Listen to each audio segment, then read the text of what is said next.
Queridos alunos da disciplina de contratos, e aí pessoal, tudo bem com vocês? Como é que vocês estão nessa pandemia? Sigamos então com o nosso isolamento social. Então, por conta disso, vamos seguir com as nossas aulas remotas, tá bom? Então vamos lá. Bom, na nossa aula remota de hoje, na aula de número 27, nós iremos permanecer no estudo dos contratos em espécie e dessa vez a gente vai estudar um importante contrato, o contrato do transporte. Isso mesmo, hoje a gente vai ver esse contrato que impacta a nossa vida, eu diria que quase que diariamente, que é o contrato de transporte. E para isso, esse contrato em espécie, ele é localizado no Código Civil, lá no capítulo 14. Opa, deixa eu passar o slide aqui para iniciar nossa aula. Pronto. Agora sim, ele está localizado lá no capítulo 14, que é intitulado do transporte. E lá nós temos tipificados diversos artigos, diversos pontos. Hoje a gente vai discutir sobre os pontos relevantes, os pontos que são principais desse contrato em espécie. A gente pode verificar que são vastos os artigos. Nós temos 26 artigos que disciplinam o contrato do transporte, que vai do artigo 730 a 756. Pois é, peguem o seu vademecum, se vocês ainda não pegaram, vamos lá, pegue a sua caneta principal, a sua caneta da sorte aí e vamos marcar alguns artigos disso.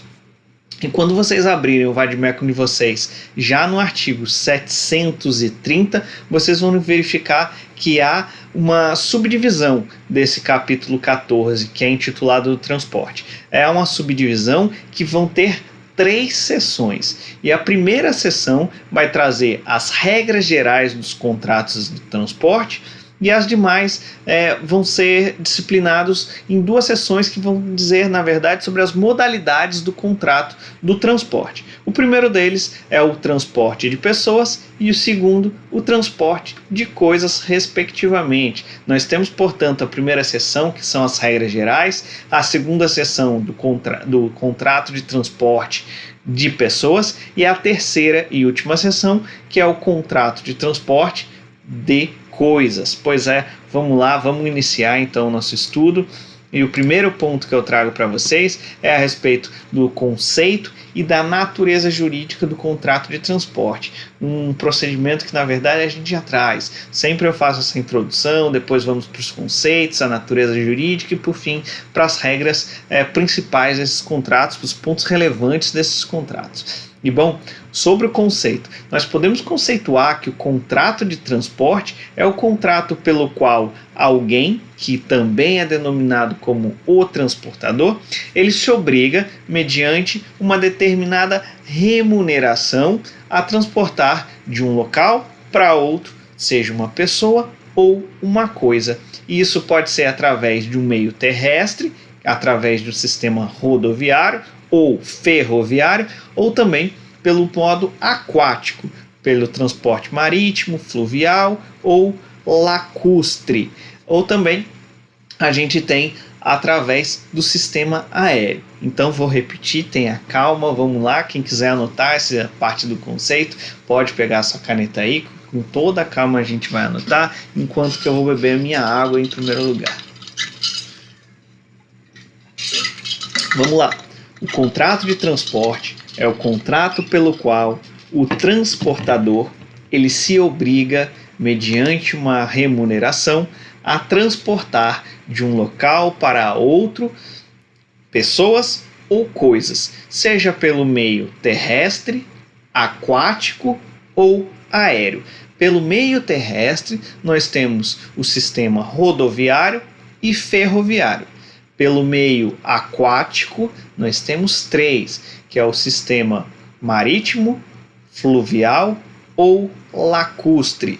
E também nós temos através do meio aéreo, certo? A pessoa que realiza o transporte, como eu disse para vocês, é o transportador. A pessoa que é transportada é o passageiro ou o viajante, enquanto que a pessoa que entrega essa coisa para ser transportada, ela tem a denominação de expedidor, certo? Então essas são as partes do contrato de transporte. Vou repetir.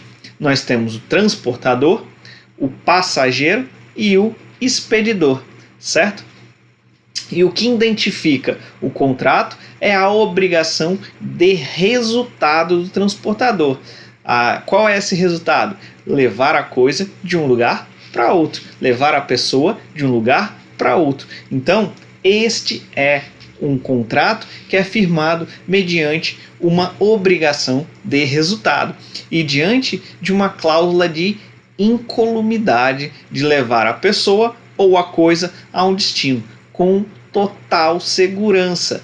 E nesses termos, a gente tem o primeiro artigo que eu vou trazer para vocês aqui, o primeiro artigo que vocês vão pontuar no vade-mecum de vocês, que é o artigo 730. Isso mesmo, o primeiro deles, o primeiro artigo deste capítulo 14, a gente vai já pontuar. E eu trouxe aqui para vocês para a gente fazer uma leitura conjunta.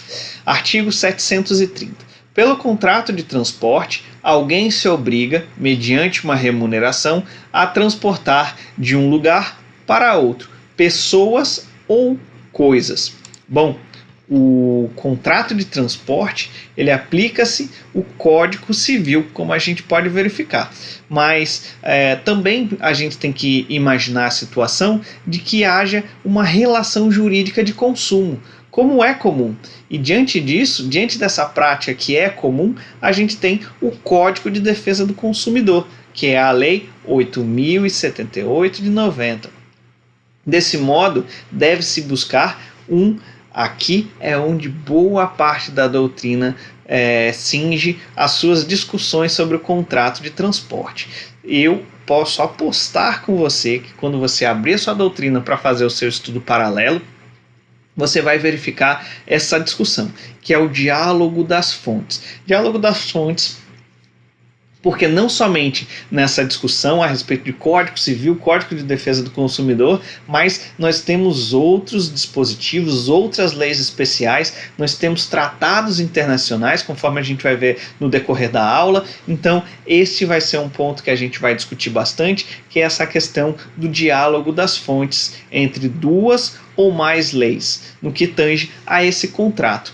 Sobretudo, a gente deve analisar esse diálogo das fontes a respeito de uma questão de diálogo de complementariedade, ou seja, de uma norma complementando a outra, do Código Civil sendo complementado por uma norma mais favorável, mais benéfica ao consumidor. Então, a gente deve sempre analisar esses pontos de complementação. Além disso, não pode exigir a aplicação de uma lei específica importante, como é o caso. A gente não pode deixar de esquecer essas leis especiais, como é o caso do Código Brasileiro da Aeronáutica. Nós temos uma lei para isso, e é a Lei 7.565 de 86. Essa lei foi o que disciplinou o que todo mundo chama do Código Brasileiro Aeronáutico, e lá existem diversas disposições sobre a questão do transporte pelo meio aeroviário, tá? E nós temos também uma norma bem recente que deve ser aplicada para o caso de transporte. Eu diria que talvez seja a norma mais recente que impacte o contrato de transporte, que é o Estatuto da Pessoa Deficiente, pessoa com deficiência, que é a Lei 13.146 de 2015, que reconhece o direito das pessoas com deficiência à acessibilidade, à questão do transporte ideal, do transporte razoável, com toda a segurança, com toda especificidade que requer a questão da deficiência, na medida de sua limitação. Então, essa lei, ela trouxe diversas disposições, diversos pontos favoráveis, positivos a essa questão de você trazer essa dignidade para a pessoa com deficiência, até mesmo diante de um transporte razoável. E eu trago para vocês agora a questão de uma doutrina, para a gente verificar e entender melhor essa questão. E a doutrina que eu trago é desse grande civilista, desse grande doutrinador que eu trouxe para vocês. Eu diria que foi o primeiro doutrinador que eu trouxe dentro da matéria, que eu gosto bastante, apesar de ser um tanto quanto complexo compreendê-lo, mas ele é um excelente doutrinador, que é Ponce de Miranda. E Ponce de Miranda, ele diz o seguinte: não se pode confundir o contrato de transporte com o contrato de fretamento. Neste, o proprietário de um navio ou de uma aeronave cede o seu uso a outra pessoa. O usuário assume o risco do transporte que realizar por meio do veículo fretado. O contrato é misto, envolvendo locação de coisa e às vezes locação de serviço.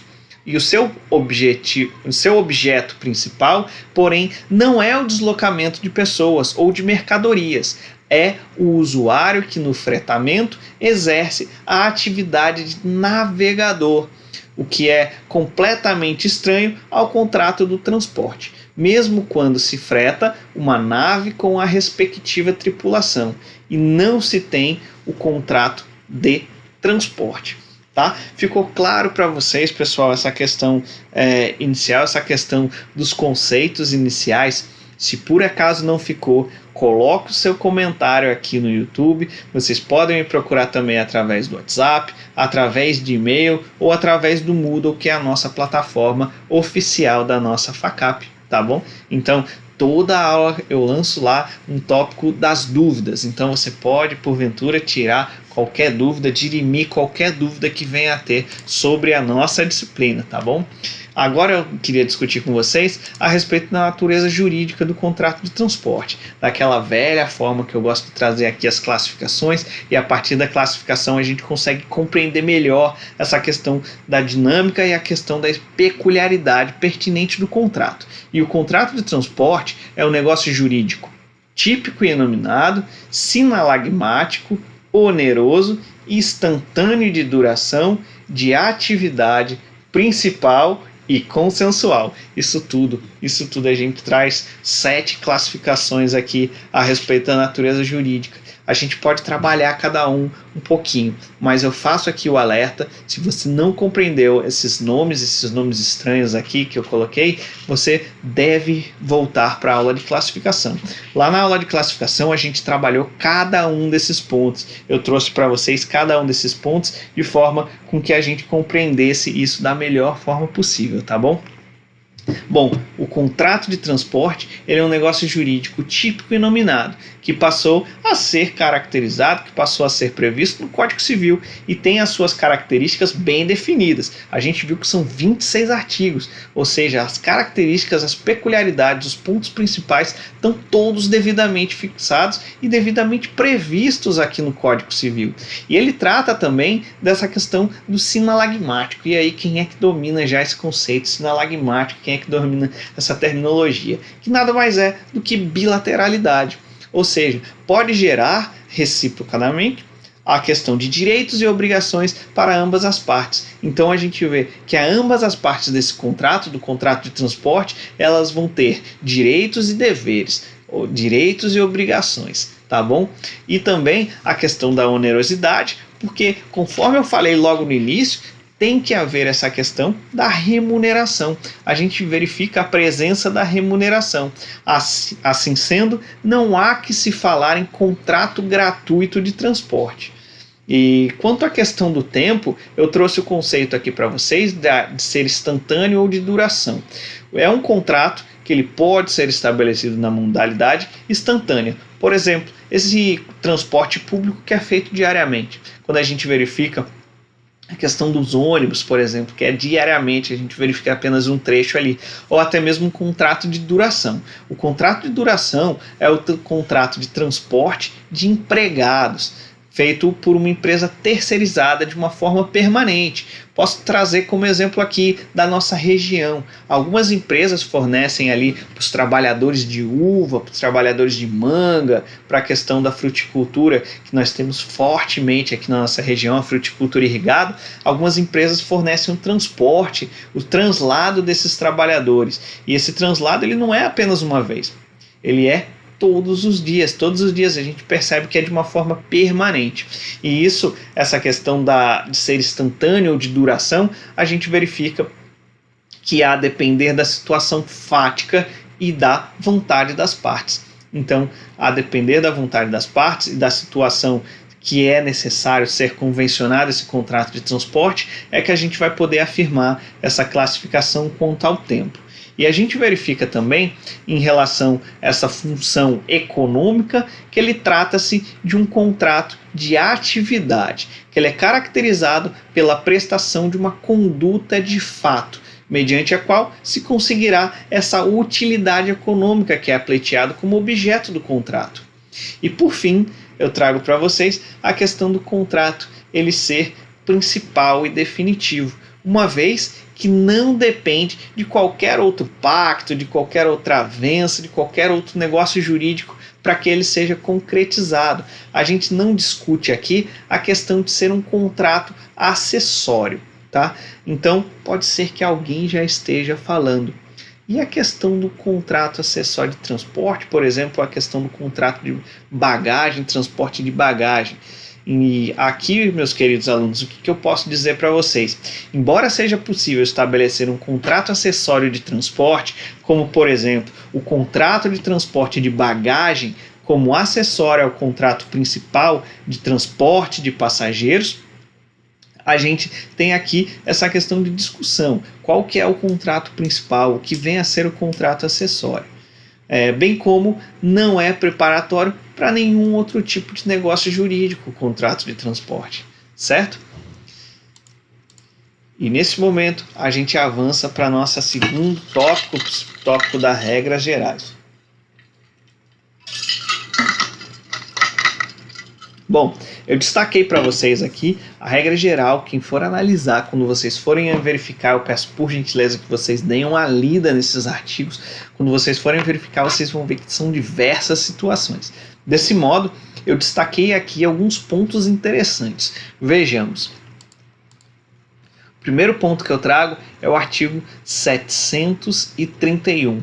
E no artigo 731, a gente tem a seguinte redação: o transporte, exercido em virtude de autorização, permissão ou concessão, rege-se pelas normas regulamentares e pelo que for estabelecido naqueles atos, sem prejuízo do disposto nesse artigo.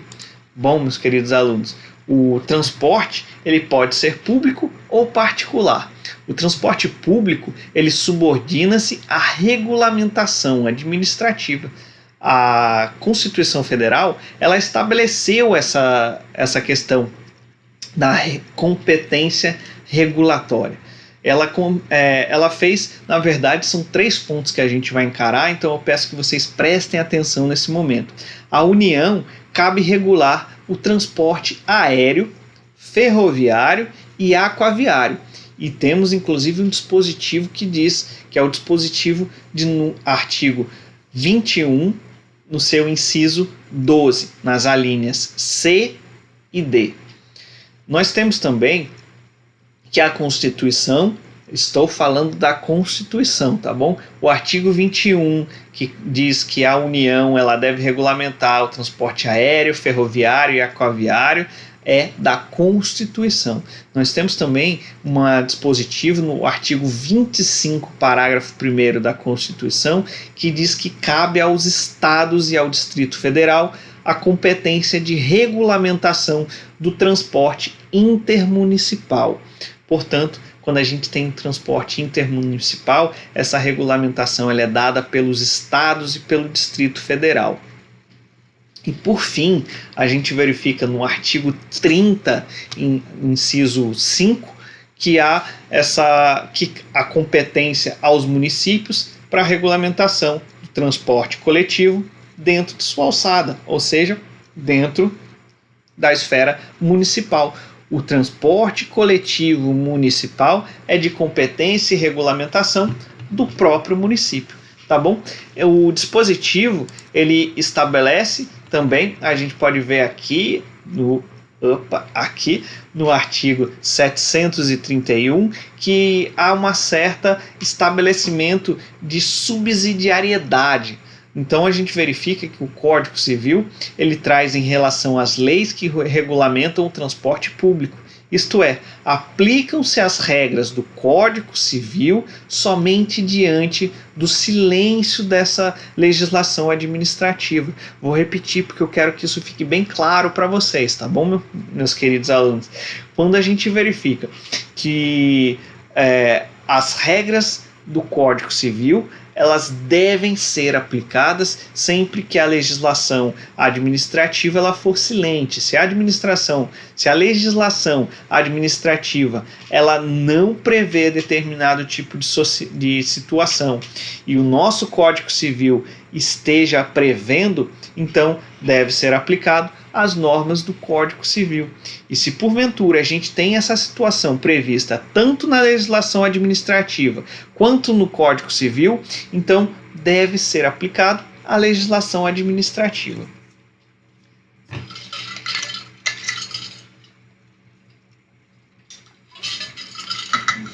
Além dessa questão de conversa, de diálogo, de relação do direito administrativo com o Código Civil, a gente tem também alguns pontos, algumas relações com o direito internacional. Então, segundo o artigo 732, serão aplicadas as normas previstas na legislação especial e em tratados e convenções internacionais ao contrato de transporte, desde que as mesmas, aqui está o pulo do gato, aqui está o ponto principal, desde que essas mesmas não contrariem a codificação vigente.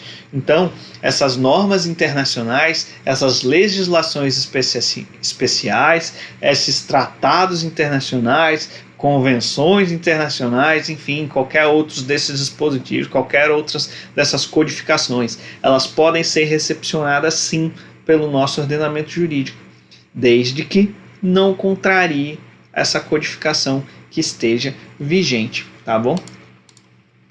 Olha aqui, vamos dar uma leitura no artigo. Aos contratos de transporte, em geral, são aplicáveis quando couber, desde que não contrariem as disposições deste Código, os preceitos constantes da legislação especial e de tratados e convenções internacionais. Bom, o Código Civil, como uma lei posterior, ele prevalece sobre essa lei ordinária anterior, ainda que especial, como o decreto de número 2681, que ele regulamenta o transporte ferroviário. E temos também a lei que eu já citei aqui para vocês, que é a lei do Código Brasileiro da Aeronáutica, que é a lei 7.565. E esse mesmo critério cronológico, ele resolve algumas antinomias entre o Código Civil, os tratados e convenções internacionais, por serem desta mesma hierarquia. E entre tratados e convenções internacionais que regulamentam o transporte aéreo internacional e que tem também vigência no direito brasileiro, eu posso citar alguns importantes para vocês. Talvez quem já teve algum contato com um processo judicial ou até mesmo um processo ali que esteja em fase de discussão de algum direito que porventura venha a ser discutido a respeito do transporte aéreo internacional, certamente ouviu falar sobre essas convenções. A primeira delas é a Convenção de Varsóvia e de Roma. Nós temos essas duas convenções, esses dois dispositivos internacionais sobre o transporte aéreo internacional, que é lá de 1929, um tanto quanto antigo, né? Mas a gente também tem outros. Nós temos o Decreto-Lei 555 e a Convenção de Haia, que é de 1955. Nós temos também o Tratado de Montreal, que é de 1975. Nós temos esses três importantes dispositivos, a Convenção de Varsóvia e Roma, a Convenção de Haia e o Tratado de Montreal. Nós temos esses três importantes tratados, convenções que disciplinam e regulamentam o transporte aéreo internacional. Bom, nós temos também o artigo 733. E o artigo 733, ele trata do transporte cumulativo, ou seja, é aquele transporte em que vários transportadores se obrigam a cumprir o contrato de um determinado percurso. E é importante, eu peço que vocês façam essa leitura, é uma leitura importante para que seja compreendido essa natureza do contrato de transporte. E nós temos também como parte de complemento desse ponto que eu levantei para vocês, o artigo 756, que prevê que no transporte cumulativo, que eu acabei de conceituar para vocês, todos os transportadores eles vão responder de forma solidária. A regra que deve ser aplicada tanto para o transporte de pessoas quanto para o transporte de coisas, o que deve ser retirado da análise do artigo 733.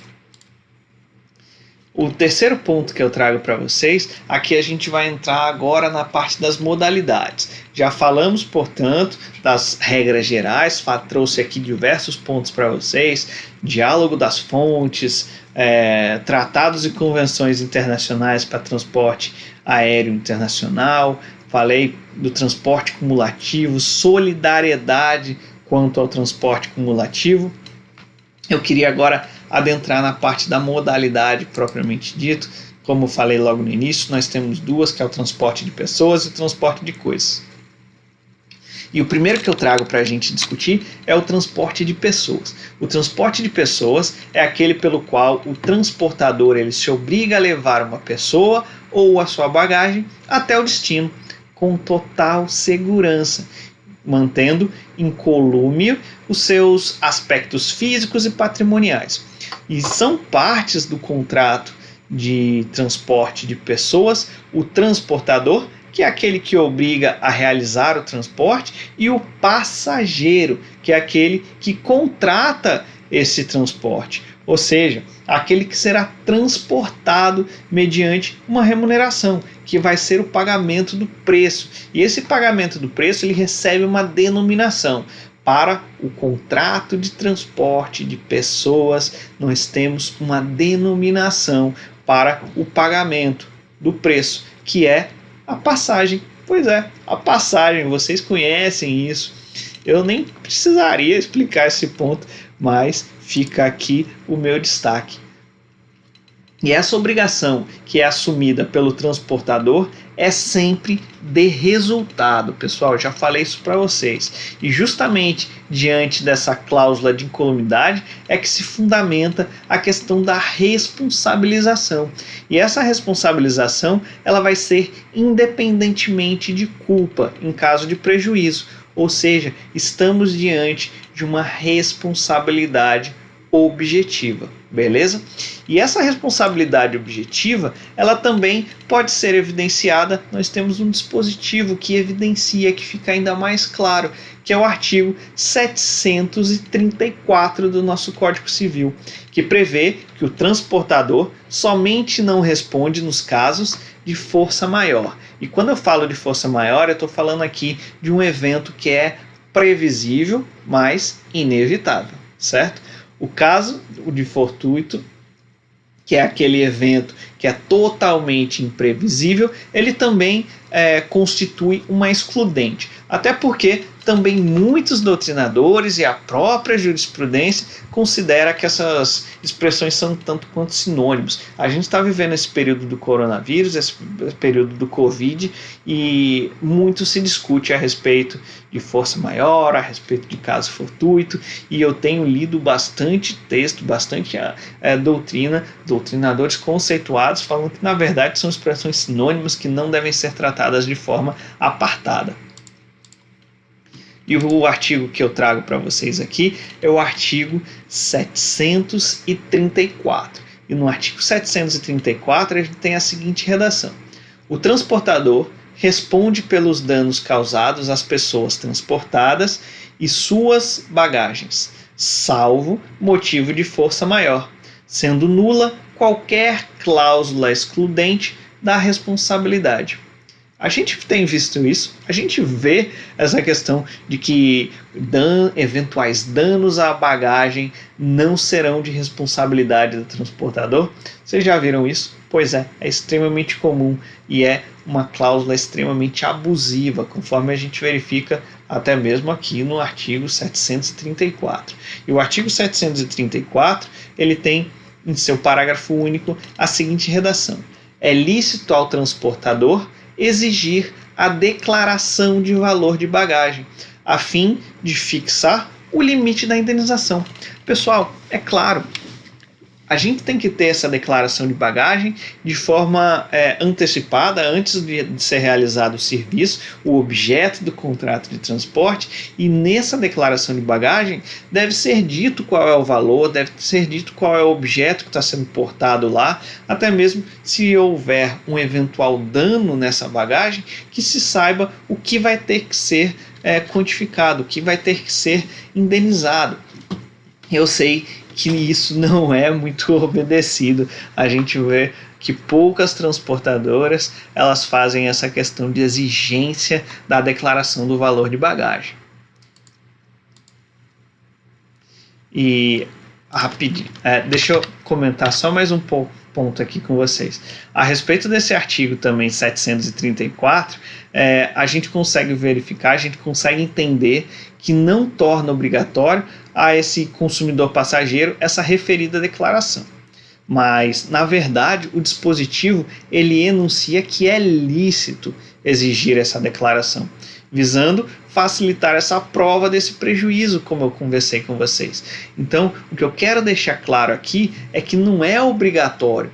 Você não só será transportado, você só não terá esse contrato sendo exercido se você fizer. O que acontece aqui é que é lícito ser feita essa declaração. E caso ela não venha a ser feita, vai tornar até mesmo difícil comprovar o que é que estava lá dentro dessa bagagem que porventura venha a sofrer eventuais danos.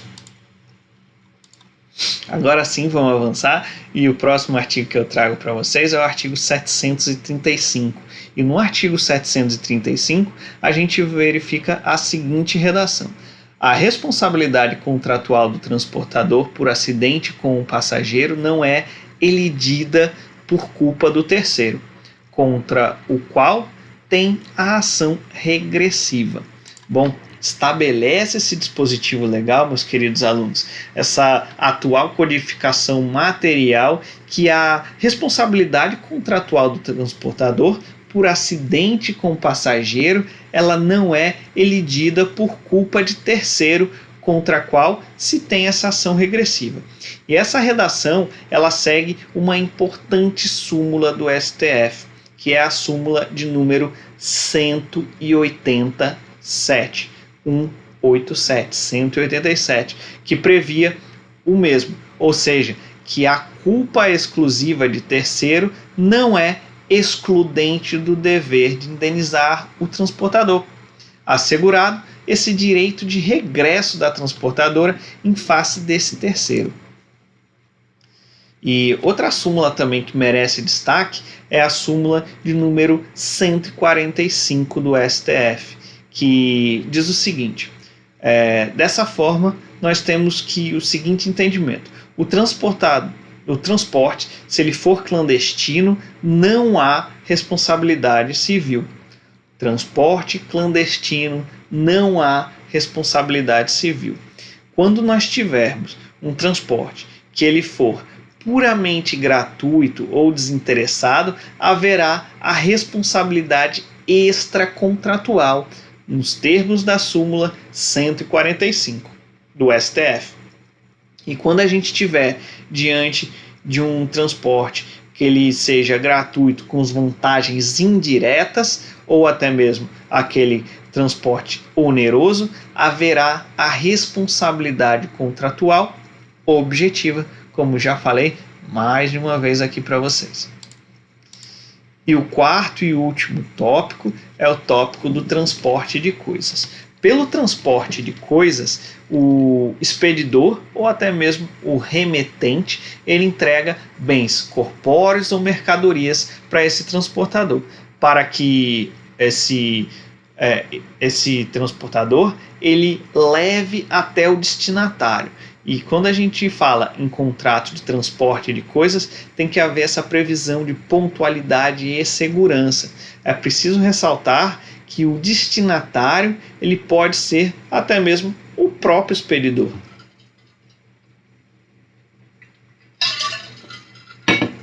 E aqui também a gente discute a questão da remuneração. E essa remuneração, nesse caso, ela tem uma terminologia diferente.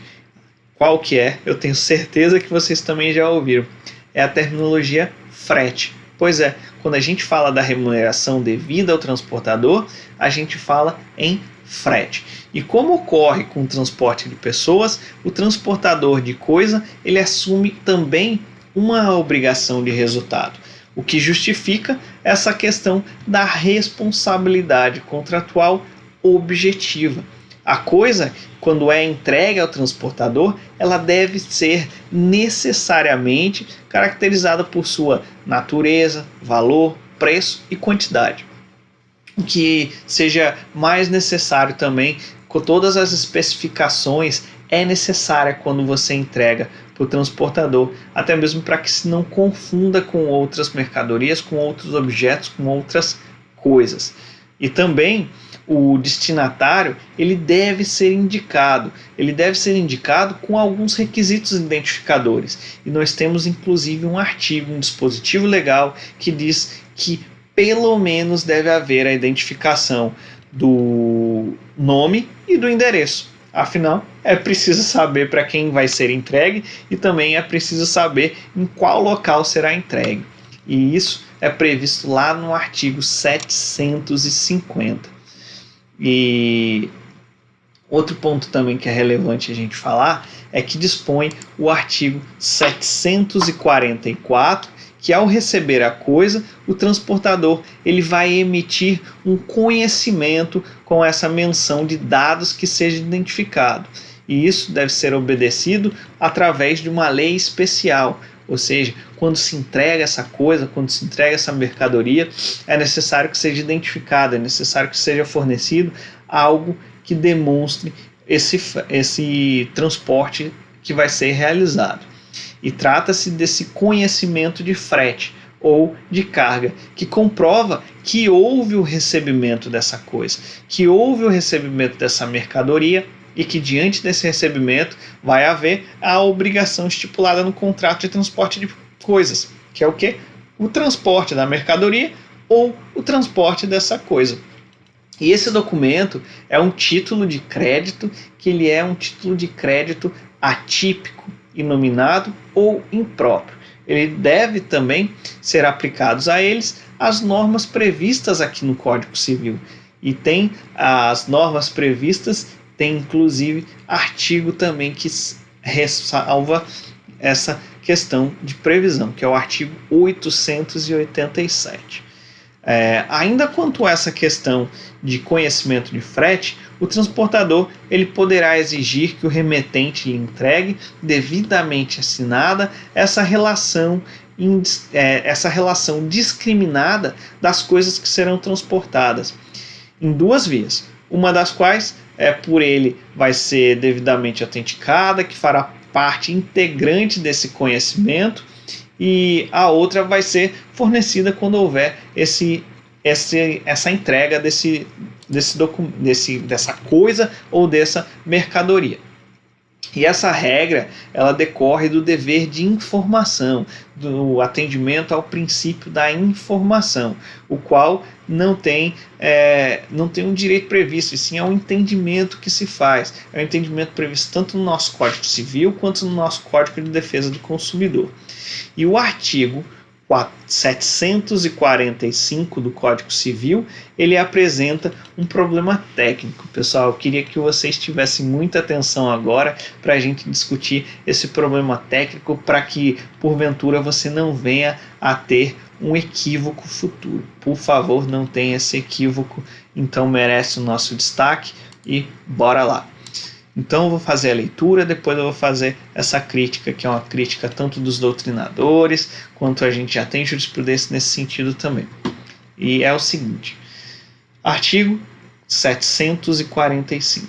Em caso de informação inexata ou falsa descrição do documento a que se refere o artigo antecedente, será o transportador indenizado pelo prejuízo que sofrer, devendo a ação respectiva ser ajuizada no prazo de 120 dias a contar daquele ato, sobre pena de decadência.